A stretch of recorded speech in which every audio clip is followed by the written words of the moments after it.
নমস্কাৰ, স্বাগতম জনাইছোঁ ইমেক্স ইউটিউব চেনেললৈ।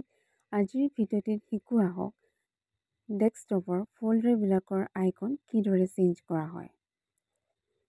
ইয়াত মই ফল্ডাৰ এটা লৈ লৈছোঁ। ফল্ডাৰটোত ৰাইট ক্লিক কৰিলোঁ।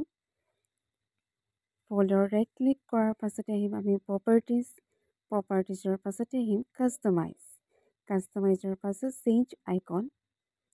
ইয়াতে আপুনি বহুত ধৰণৰ আইকন দেখিবলৈ পোৱা যাব। মই ইয়াৰ পৰা ল'ব বিচাৰিছোঁ মই ইয়াতে এটা ল'ব বিচাৰিছোঁ মই ষ্টাৰটো ল'ব বিচাৰিছোঁ। ইয়াতে মই ষ্টাৰটো চিলেক্ট কৰিলোঁ। চিলেক্ট কৰাৰ পাছত অ'কে কৰিলোঁ। এয়া চাওক মোৰ আইকন ষ্টাৰত আহি গ'ল। ঠিক তেনেদৰে মই আকৌ এবাৰ দেখাইছোঁ। ফল্ডাৰটোতে আপোনালোকে ৰাইট ক্লিক কৰিব।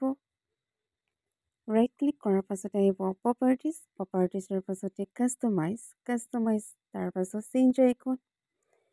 তেনেকৈ আকৌ এবাৰ আমি নিজৰ মন পচন্দৰ আইকন চিলেক্ট কৰি লওঁ। মই এবাৰ লৈ লৈছোঁ 3, অ'কে কৰিলোঁ। আকৌ এবাৰ অ'কে কৰিলোঁ। এয়া চাওক কম্পিউটাৰ এনেধৰণৰ সৰু সৰু ট্ৰিক্সবিলাক চাই থাকিবৰ বাবে মোৰ চেনেলটো ছাবস্ক্ৰাইব কৰিবলৈ নাপাহৰিব, লগতে লাইক, কমেণ্ট আৰু শ্বেয়াৰ কৰি দিব। আজিলৈ আহোঁ, ধন্যবাদ।